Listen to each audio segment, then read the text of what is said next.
जय हिंद, भारत माता की जय। नमस्कार, मैं हूं नितेश शर्मा। आज हमारे साथ बातचीत करने के लिए जुड़ रहे हैं एडवोकेट मनीष वर्मा। वर्मा जी, बहुत बहुत स्वागत है आपका। बहुत बहुत धन्यवाद। पाकिस्तान गिड़गिड़ाया, उसके बाद युद्ध विराम की घोषणा कर दी गई। भारत और पाकिस्तान के बीच जो समझौता हुआ है, मनीष जी, उसका क्या कुछ मायने निकाले? देखिए, ये जो समझौता हुआ है उसको समझने के लिए सबसे पहले अपन को जो ऑपरेशन सिंदूर 7 मई 2025 को जो भारतीय सेना ने स्टार्ट किया था, उसके एक दिन पहले आपको जाना पड़ेगा। तब भारत की सेना ने घोषणा की थी अपनी तैयारी करके, कहीं भी कभी भी कैसे भी। तो इसका मतलब ये था कि हम लोग सक्षम थे कहीं भी किसी भी तरह से और कभी भी उनके ऊपर अटैक करने के लिए। तो हमारी लड़ाई जिहादियों से थी। 7 मई 2025 को जब हमारी बहादुर सेना ने जिहादियों पर अटैक किया ऑपरेशन सिंदूर के अंतर्गत, तो जिहादियों का साथ देने वाली पाकिस्तान सेना जो गलतफहमी में थी, उन्होंने साइन छोड़ा और उन्होंने टर्की के जो ड्रोन पे उन्हें बड़ा भरोसा था और J-20 थंडर विमान पाकिस्तान और चाइना के और अमेरिका के F-16, इन चारों का उन्होंने प्रयोग करके पूरी ताकत से भारत के ऊपर हमला किया। लेकिन हमारी जो एयर डिफेंस है और जो हमारी बहादुर सेना है, उन्होंने एक तिनका भी भारत की धरती पर नहीं गिरने दिया और बल्कि उनके सारे हथियार मार गिराए।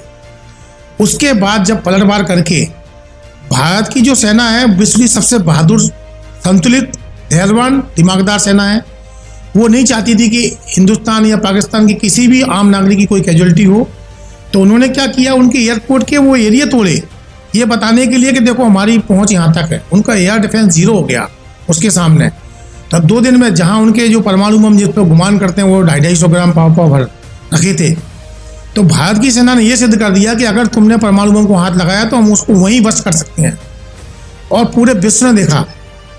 उसके बाद इंटरनेशनल दखल के बाद एक बात आई कि समझौता कराइए, समझौता कराइए। किस बात का समझौता?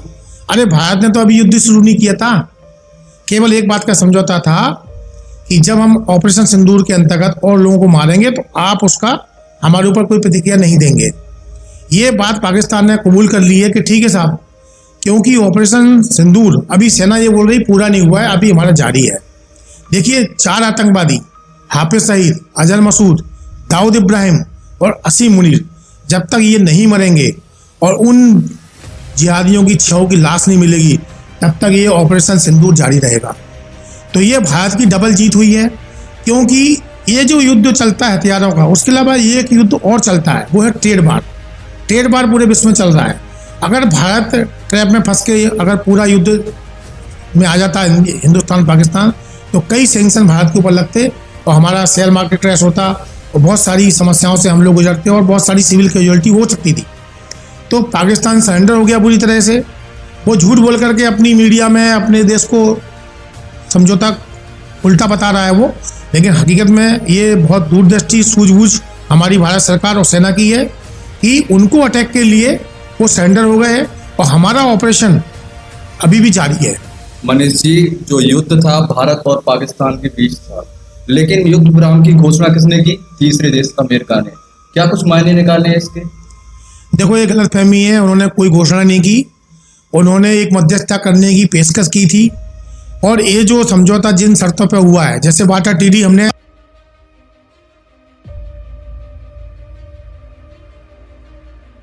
पूरा समझौता ना होकर पाकिस्तान का सरेंडर है, उस सरेंडर में उन्होंने गिड़गिड़ाया पाकिस्तान ने जाके अमेरिका और चाइना को। चाइना चाहता था युद्ध हो। चाइना ने पाकिस्तान को ऐन मौके पे बढ़ावा दिया कि हम तुम्हारे साथ हर हालात में हैं। पहले वो छुपके थे, फिर वो ओपन लिया गए थे, क्योंकि चाइना ये चाहता है कि भारत कैसे एन कैन प्रकार युद्ध में आ जाए, तो जो उनका ट्रेड वार चल रहा है उसमें उनको लाभ मिले। अभी जो चाइना से ट्रेड वार चल रहा है भारत का, उसमें भारत को बहुत फायदा है। अमेरिका से उनका ट्रेड वार हो रहा है, तो वो जो कंपनियां वहाँ से भाग रही हैं वो सब पैसे लेकर के भारत आ रही हैं। ये चाइना नहीं चाहता था, इसलिए चाइना पाकिस्तान को उकसा रहा था। पर चूंकि ट्रंप जो है, जैसे मैंने पहले ही बताया कि मोदी जी के भक्त भी हैं और मोदी जी के दोस्त भी हैं, और वो पहले भी कह चुके कि हम हिंदुओं को पसंद करते हैं और भारत की पहचान सनातनी हिंदुओं से है। ये हिंदुओं का देश है। भले ही यहाँ पे सब धर्म के लोग रहते हैं, हमारे मुसलमान भाई भी रहते हैं, ईसाई सब रहते हैं, सब समुदाय के लोग रहते हैं, लेकिन वो इसलिए रहते हैं कि सनातनी हिंदू सबको बर्दाश्त करता है। हम लोग बहुत सहनशील हैं। तो वो ट्रंप हिंदुओं को बहुत पसंद करते हैं, मोदी जी को बहुत पसंद करते हैं। तो ट्रंप ने एक बहाना किया, तो इनके नाम पर पाकिस्तान को सरेंडर होने में आसानी हो गई। हकीकत ये है कि कुछ भी नेगोशिएशन में ट्रंप ने पाकिस्तान के हित में कोई नेगोशिएशन मोदी जी से नहीं करा पाया। तो ये तो एक उनके नाम पे टोपी रख के ट्रंप के नाम पे ये सरेंडर पाकिस्तान ने भारत के सामने किया है। प्रधानमंत्री नरेंद्र मोदी जी ने कहा था आतंकवाद को मिट्टी में मिला देंगे, आतंकियों को मिट्टी में मिला देंगे, उनकी कल्पना से परे उनको सजा देंगे, लेकिन युद्ध विराम तो हो गया है। देखो मैं वही आपके सामने क्लियर कर रहा था। युद्ध विराम ऐसे हुआ कि युद्ध शुरू ही नहीं हुआ। अच्छा, हमारा जो ऑपरेशन सिंदूर है वो विराम नहीं हुआ है भाई मेरे। जब तक हम हाफिज सईद को नहीं मार लेंगे, अजहर मसूद को नहीं मार लेंगे, असीम मुनीर को नहीं मार लेंगे, जब तक कि हम दाऊद इब्राहिम को पकड़ के नहीं ला देंगे, तो हमारा हाल वो होगा जो ईरान के जैसे सेनाध्यक्ष को मार दिया था अमेरिका ने बम से, ड्रोन से। हाँ, इजराइल ने हार्निया को मारा था और कई सारे जो वहाँ पे आतंकवादी मारे गए थे। आप देखना नेकेड वेपन्स में भारत भी उसी स्टाइल में उनको मारेगा। हमारा ऑपरेशन सिंदूर का अभी जारी है और जहां भी इनकी पिन पॉइंट लोकेशन मिलेगी भारत वैसे ही मारेगा जैसे 7 मई को मारा है, और ये कुछ नहीं कर पाएंगे। तो ये गलत बात है कि हमारे तरफ से कोई हमने वादा उनसे किया कि हम नहीं कराएंगे। ऑपरेशन अभी हमारा जारी है और हम उन्हें बार बार मारेंगे। और ये जो है एक पक्षी ये बात हुई है कि तुम अगर आतंकवादियों को साथ दे के हमारे यहाँ ड्रोन भेजोगे तो हम फिर तुम्हारे यहाँ गोला पटकेंगे और तुम्हारी हम ऐसी तैसी करेंगे। भारत सरकार ने कहा था जो पहलगांव में आतंकवादियों ने हमला किया था उनकी पहचान कर ली गई है, लेकिन और उनको जल्द से जल्द पकड़ा जाएगा, लेकिन अभी तक उनको पकड़ा नहीं गया। देखो अभी ये पहचान बाकी है कि जिंदा है वो मर गए, अभी तो यही नहीं पता। जी। तो इसीलिए ऑपरेशन सिंदूर अभी रुका नहीं है। थोड़ा हर चीज में समय लगता है। एक भूखा नंगा देश पाकिस्तान तो युद्ध करके भी मर गया था और युद्ध ना करने पर भी मरेगा। उस पर तो पानी भी नहीं है पीने को, खाने को नहीं है। तो उस नंगे को कुछ लड़ने से भारत को फायदा नहीं था। उससे तो केवल को घेर के रखो तो ही वो मरेगा। रही बात आतंकवादियों की, समय लगता है। आप जब किसी पड़ोसी से लड़ जाओ तो 2-3-4 दिन में तनाव हो जाता है, अरे यार इससे कब लड़ाई कर दो। आज मोदी जी ने इस युद्ध विराम की घोषणा करके एक तरह से भारत की जनता को और भारत की तरक्की को उन्होंने निर्वात कर दिया है। आज देखो आप युद्ध में एक बहुत सारा कैलकुलेशन निकल के आया। तुर्की ने हमारे साथ गद्दारी की। हमने मित्र अभियान चलाया था उनके साथ जब मुसीबत में वो थे, फिर भी उन्होंने हमारी पीठ पे छुरा भोंका। टर्की के ड्रोन बेकार हो गए, उनके ऑर्डर देखना आप कैंसिल हो जाएंगे। चाइना के J-20 की बहुत वो गर्व करते थे, उनको पीट के रख दिया हमारी सेना ने, 0 हो जाएगा। हमारी आकाश मिसाइल ने उनको पटका है, F-16 को भी। तो हमारे ऑर्डर ब्रह्मोस के ऑर्डर हमको मिलेंगे, आकाश के हमारे ऑर्डर मिलेंगे, हमारी सेना का जो एक्सपोर्ट है वो बढ़ेगा, भारत में विदेशी विनिमय आएगा। ये बहुत सारा फायदा हमको इस 2 दिन की ये जो एक टाइल युद्ध हुआ था उससे हुआ है। तो पाकिस्तान को तो बहुत नुकसान हुआ है और अभी सिंदूर अभी हमारा जारी है और बहुत जल्दी आप पाओगे कि बच्चे कुछ आतंकवादियों को मोदी जी ने कहा है तो 100 में 100% वो मिट्टी में मिलाएंगे। मुझे पूरा भरोसा है उनकी बात और पूरे देश को उनकी बात पर गर्व है। हमारी सेना पे हमें विश्वास है और गर्व है। भारत और पाकिस्तान के बीच जो समझौता था वो सब रद्द कर दिए गए, सारे समझौते खत्म कर दिए गए थे। क्या वो समझौते अब कंटिन्यू रहेंगे? बिल्कुल नहीं रहेंगे जी। उन भिखारियों से हमको कोई संबंध रखना नहीं है पाकिस्तान से।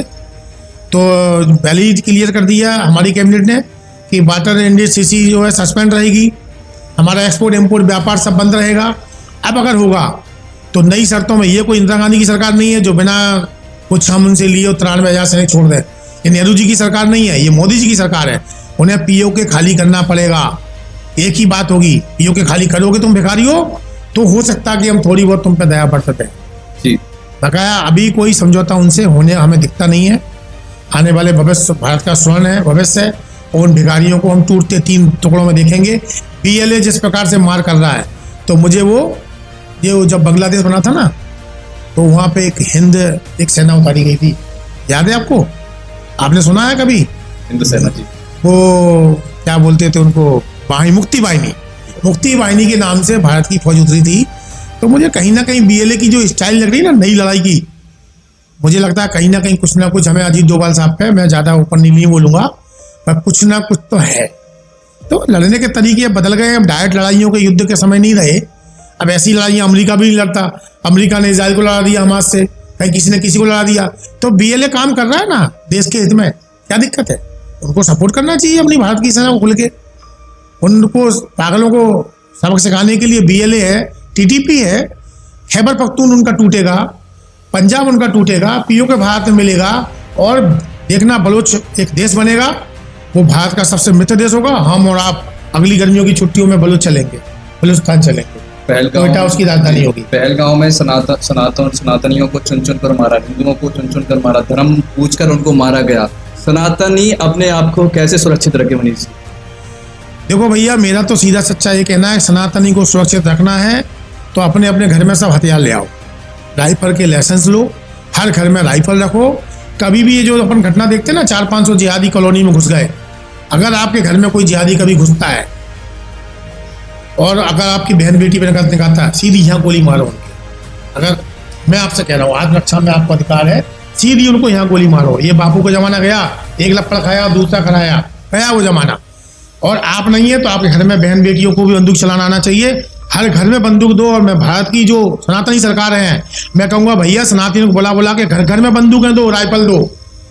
बहुत देर हो जाएगी जब पुलिस आएगी और मिलिट्री आएगी, आर्मी आएगी। अरे आर्मी और पुलिस में भी हमारे बहन बेटी बच्चे, हमारे ही बच्चे रहते हैं, वो अपनी जान पे खेल के हमें बचाएंगे। अरे हम खुद अपनी रक्षा क्यों नहीं करें? हमें अपनी सोच बदलनी पड़ेगी, सनातनियों को अपनी सोच बदलनी पड़ेगी। हमारे भगवान के सब हाथों में हथियार हैं। भगवान कृष्ण के हाथ में सुदर्शन चक्र था, भगवान राम के हाथ में धनुष था, हनुमान जी पे गदा थी, आज का हथियार राइफल है। अरे घर घर में राइफल रखो भैया, लाइसेंस लो, अपनी रक्षा खुद करो, तो सनातन 100% सुरक्षित होगा और जिहादियों के दिमाग से जहर निकल जाएगा जिहाद का। मनीष जी, आपने अपना कीमती समय दिया, उसके लिए आपका बहुत बहुत शुक्रिया, बहुत बहुत धन्यवाद। वंदे मातरम, जय हिंद, भारत माता की जय, भारत माता की जय हिंद। जय हिंद।